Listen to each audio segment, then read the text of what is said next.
기도하며 또 축복을 해줘야 될 줄 믿습니다.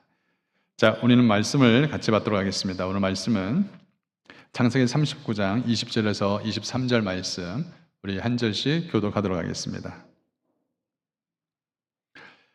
이에 요셉의 주인이 그를 잡아 옥에 가두니 그 옥은 왕의 제수를 가두는 곳이었더라. 요셉이 옥에 갇혔으나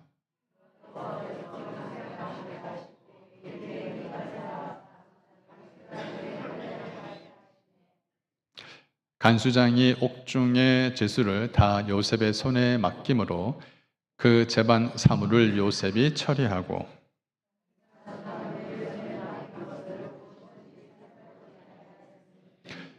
여호와께서 요셉과 함께 하심이라. 여호와께서 그를 범사에 형통하게 하셨더라. 아멘. 오늘 말씀은 창세기 39장에서 우리 20절에서 23절 성령에 이끌리는 성도라는 제목으로 함께 말씀을 나누기를 원합니다. 여러분, 함께하면 기분이 좋고 또 함께하면 마음이 편한 사람들이 있습니다. 아마 우리 살아왔던 모든 인생을 한번 뒤져보면 참 그런 사람들을 만났다라는 것은 참 잘 살았다라는 증거 중에 하나요. 진실로 축복받은 인생이라 볼 수 있습니다. 근데 우리 인생에서 가장 큰 축복은 우리 여호와 하나님이 함께 하신다는 그런 증거를 가진 사람들일 것입니다. 그래서 오늘 읽었던 창세기 39장에 여호와 함께 했다는 그 증거의 말씀들이 요셉의 인생에서 오늘 본문에 4번이나 반복되어져서 나옵니다. 그만큼 요셉의 인생이 여호와 하나님께 참 복받은 인생이다라는 증거가 나타나는 거죠. 사실 함께 한다는 증거는 우리가 원어적 의미를 보면은 옆에 함께 동행하다, 함께 거하다라는 뜻을 갖고 있지만 시간적으로나 공간적으로 이 요셉을 한 번도 떠난 적이 없다라는 그 의미를 갖고 있습니다. 우리가 보통 함께 합니다 라고 생각할 때는 내 옆에 있다라는 느낌을 가지지만 근데 히브리 사람들은 이 함께 한다는 그 의미를 좀 다르게 생각합니다. 내가 너를 보호하겠다. 내가 너를 지키겠다. 내가 너에게 복을 주어서 형통하겠다라는 그 의미를 갖고 있어요. 그러다 보니까 창세기 39장 2절에 함께 한다는 그 말의 의미를 되새기면서 이 39장 2절을 보면은 여호와 하나님께서 요셉과 하나님과 함께 계심으로 형통한 자가 되었다. 이 말이 더 실감나게 느껴집니다. 자, 그러면 요셉이 형통한 것이 먼저일까요? 함께 한다는 것이 먼저일까요? 다시 한번 질문드리죠. 요셉이 형통한 것이 먼저일까요? 하나님이 함께한 것이 먼저일까요? 네, 함께 하였기에 요셉이 형통한 자가 되었다는 것을 볼 수가 있죠. 근데 여러분, 지금 오늘 본문 말씀은 요셉이 형통하다고 볼 수 있는 상황이 아니에요. 지금 요셉은 어디에 있냐면 감옥에 있습니다. 감옥에 있다 보니까 그 상황이 도저히 형통하다라고 우리가 볼 수 있는 상황이 전혀 아닙니다. 그런데 그가 요셉이 감옥에 있다 하더라도 이미 그는 형통한 자라는 것을 볼 수가 있습니다. 성경에 보면은 하나님이 함께 했다라고 말씀하는 사람들이 참 많이 나옵니다. 창세기 5장 24절에 보니까 에녹이 하나님과 동행하였더니 창세기 6장 9절은 뭐죠? 노아는 의인이요 당대의 완전한 자요 그는 하나님과 뭐 했으며? 동행하였으며. 여러분, 동행한다는 것은 함께 걸어가다라는 뜻을 이야기를 하고 있습니다. 아브라함과 이삭과 야곱과 또 모세에게도 또 함께 한다는 약속을 주셨습니다. 출애굽기 3장 12절 하나님께서 여호와께서 그와 함께 반드시 너와 함께 하겠다. 여호수아에게도 말씀하셨어요. 내가 모세와 함께 있었던 것 같이 너와 뭐 하겠다? 함께 있으리라. 엘리야도 마찬가지고요. 또 다윗, 예레미야, 또 심지어 제자들에게까지도 이 함께 하겠다는 약속을 주셨습니다. 마태복음 28장 20절 시작. 내가 세상 끝날까지 너희와 항상 함께 있으리라. 아멘. 이 구약 성경에 하나님이 너와 함께 하겠다는 그 의미가 지금 우리가 살고 있는 이 시대에 어떤 의미로 다가오십니까? 구약의 성경에 나온 인물들이니까 하나님이 함께 하셨지. 근데 지금 우리 삶에는 하나님이 함께 한다는 그 증거가 어떻게 표현이 되어질까? 그것은 바로 성령님이 우리와 함께 거하시며 성령님이 우리의 삶을 끌어가신다라고 표현을 할 수가 있는 것입니다. 그래서 성령에 이끌리는 사람들은요, 어떤 뜨거운 체험이나 간절함, 어떤 특별한 체험을 넘어서서 매 순간순간 성령님이 함께하는 삶을 경험하는 사람이 바로 성령에 이끌리는 사람들을 말합니다. 이 성령에 이끌리는 사람들은요, 그 삶에 증거가 있습니다. 어떤 증거냐면 첫 번째 증거가 항상 하나님의 임재가 머뭅니다. 성령에 이끌리는 사람들의 첫 번째 증거가 항상 하나님의 임재가 머물러요. 여러분, 사도 바울이 복음을 증거할 때 가는 곳곳마다 얼마나 많은 어려움이 닥쳐왔을까요?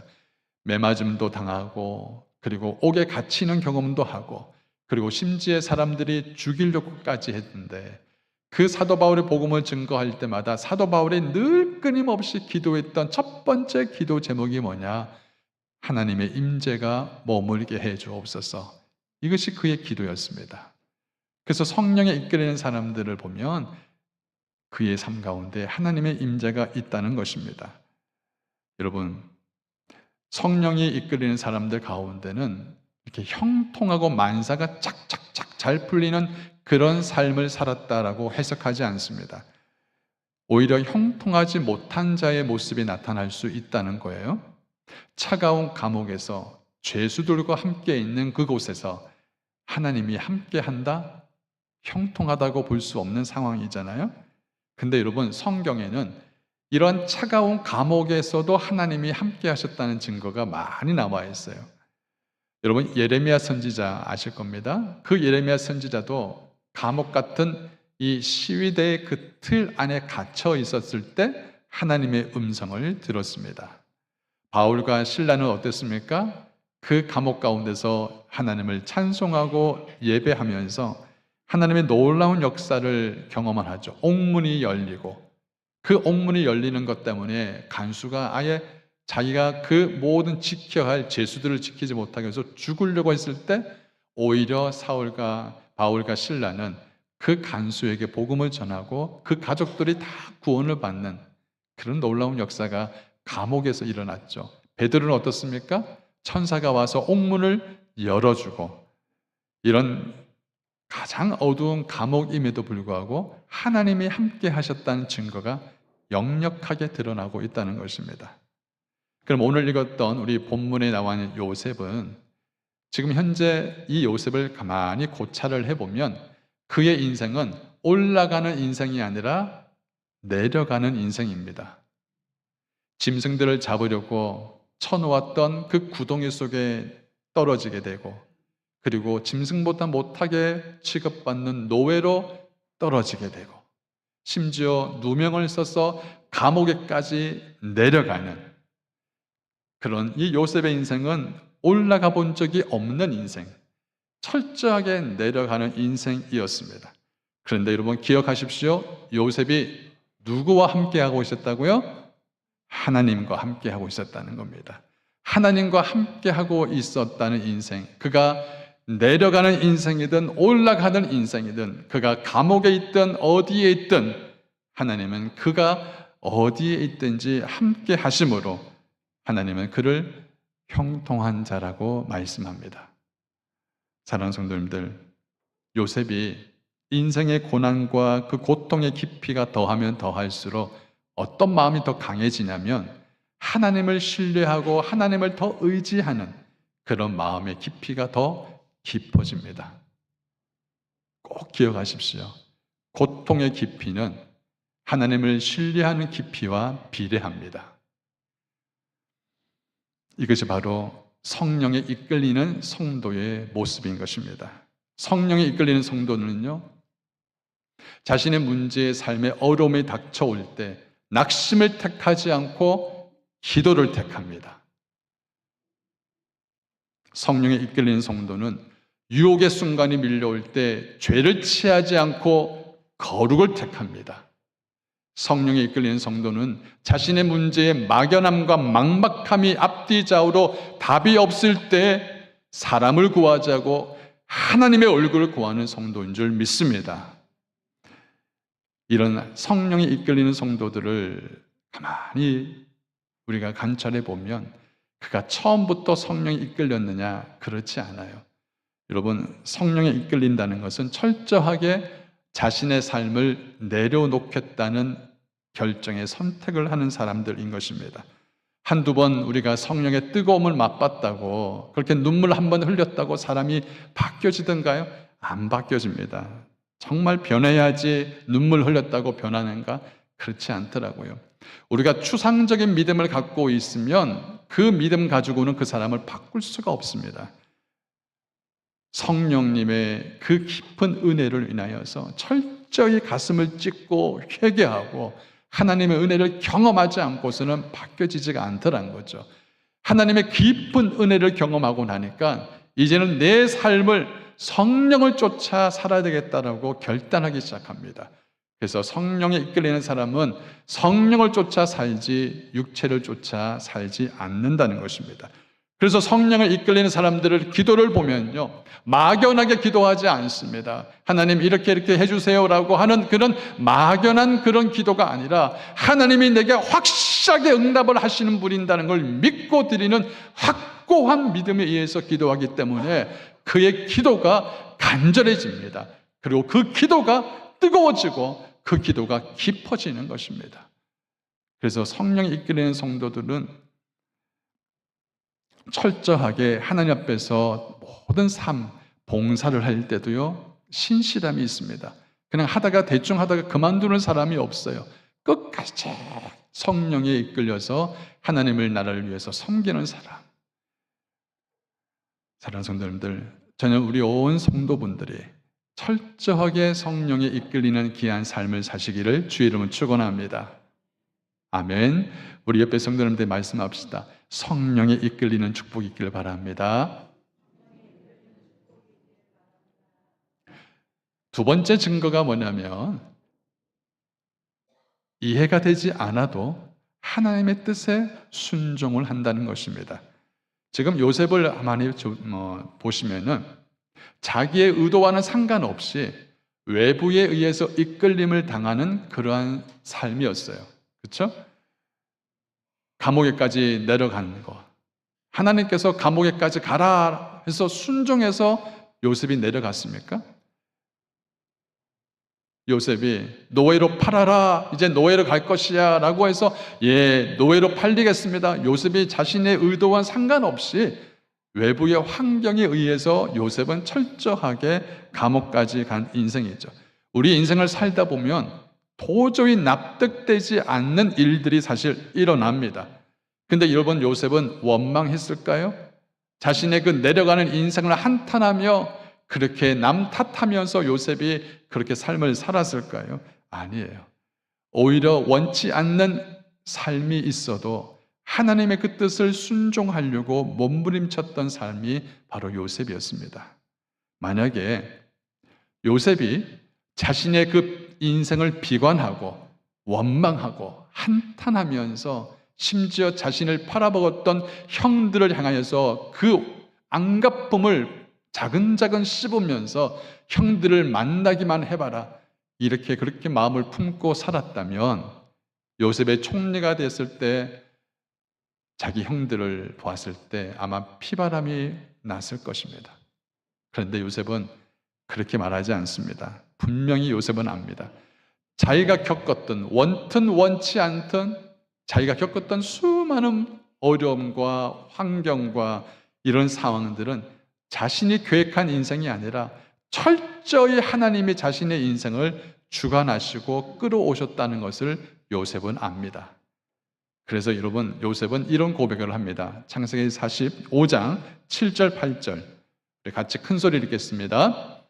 하나님이 큰 구원으로 당신들의 생명을 보존하고 당신들의 후손을 세상에 두시려고 나를 당신들보다 먼저 보내셨나니. 8절.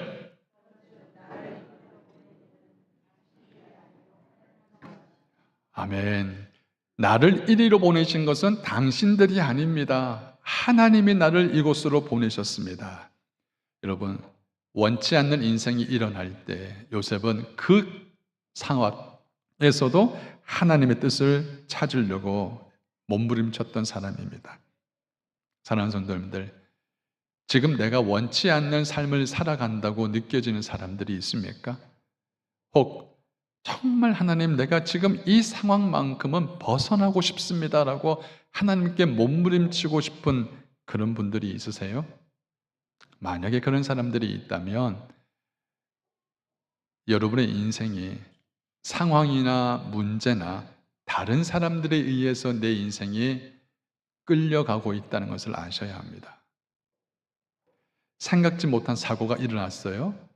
자, 여러분, 이 생각지 못한 사고를 수습을 하려면 고통의 시간들은 순리입니다. 참고 버티고 꾸역꾸역 견뎌야 하는, 남들이 모르는 그 과정을 겪어야 합니다. 만약에 그 과정에서 다른 사람들을 탓하고 원망을 하고 환경을 탓하면서 만약에 그러한 원망과 불평과 이런 안갚음과 한이 나를 끌고 가기를 원하십니까?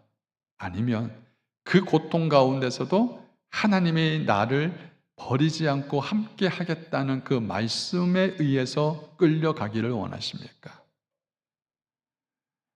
성경은 우리에게 항상 기뻐하라, 쉬지 말고 기도하라, 범사에 감사하라고 말씀을 하십니다.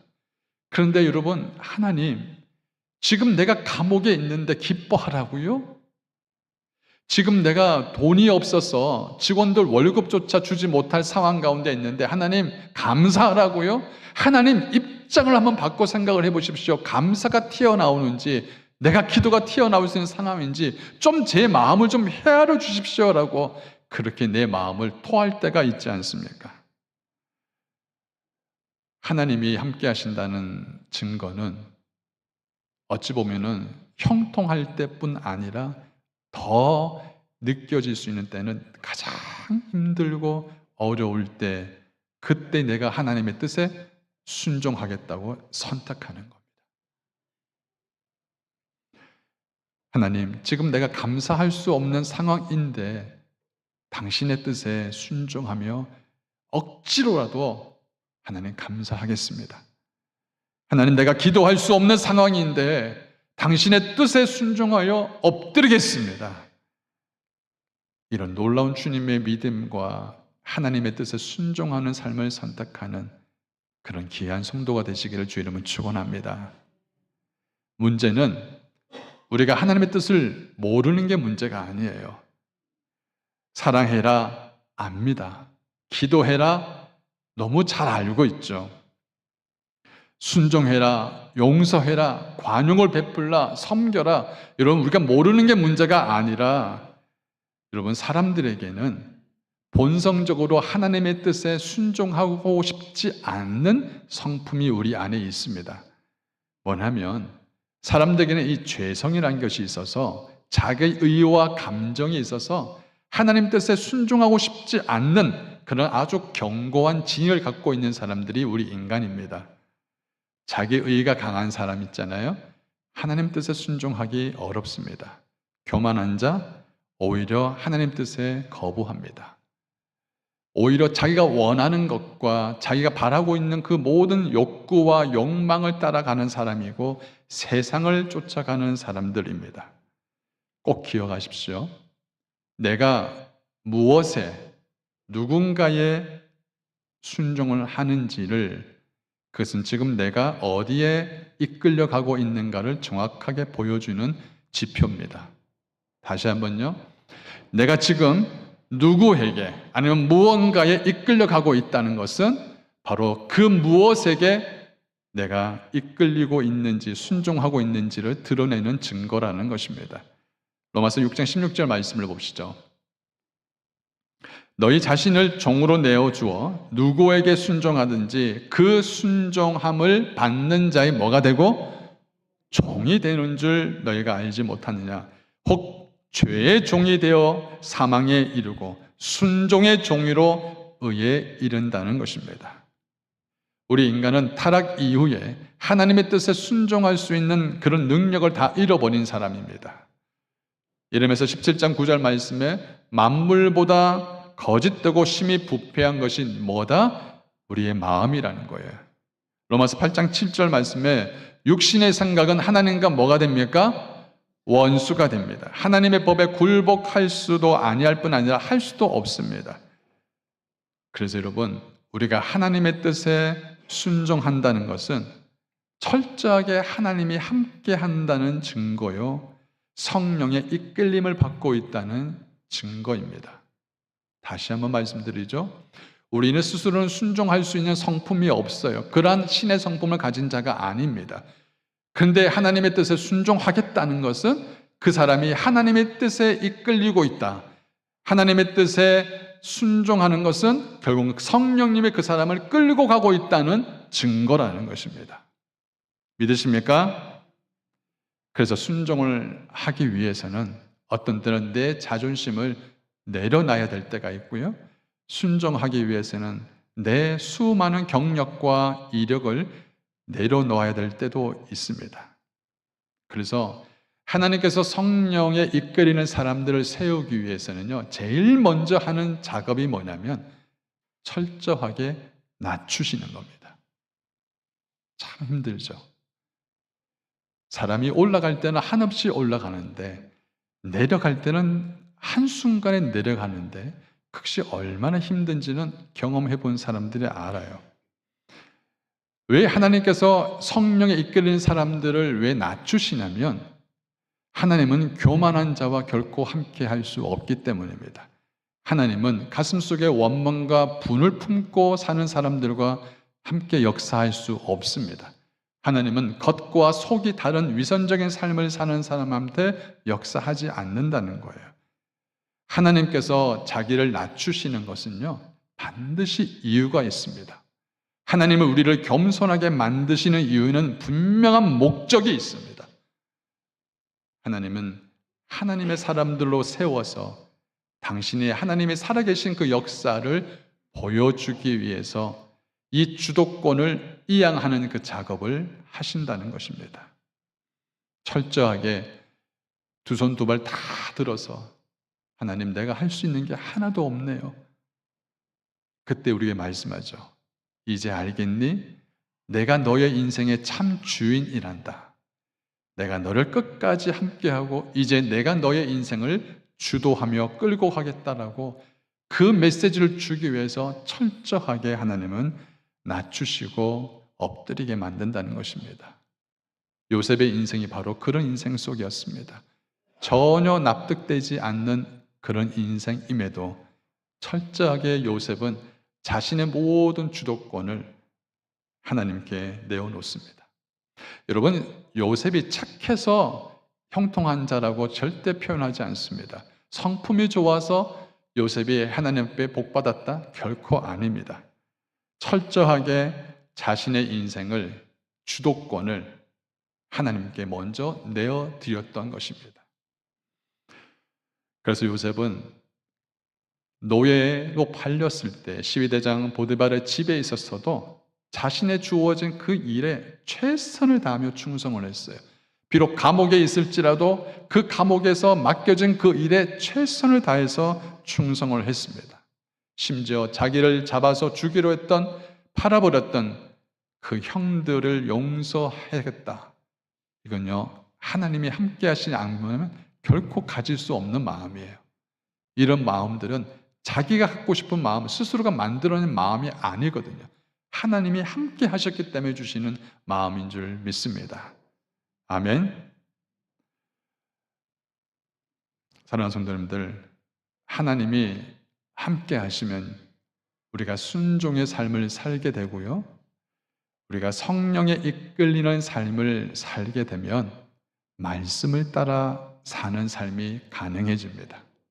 저는 우리 성도님들이 하나님께 이끌려서 하나님과 함께하여서 철저하게 성령과 함께 동행하는, 그래서 성경 말씀에 요한계시록 끝장 이후에 누구누구 성도는 여호와 하나님과 동행하였더니, 누구누구 성도는 여호와 하나님과 함께하였더니, 이런 성경의 놀라운 주님의 은혜가 우리 성도 가운데 있기를 간절히 소원합니다.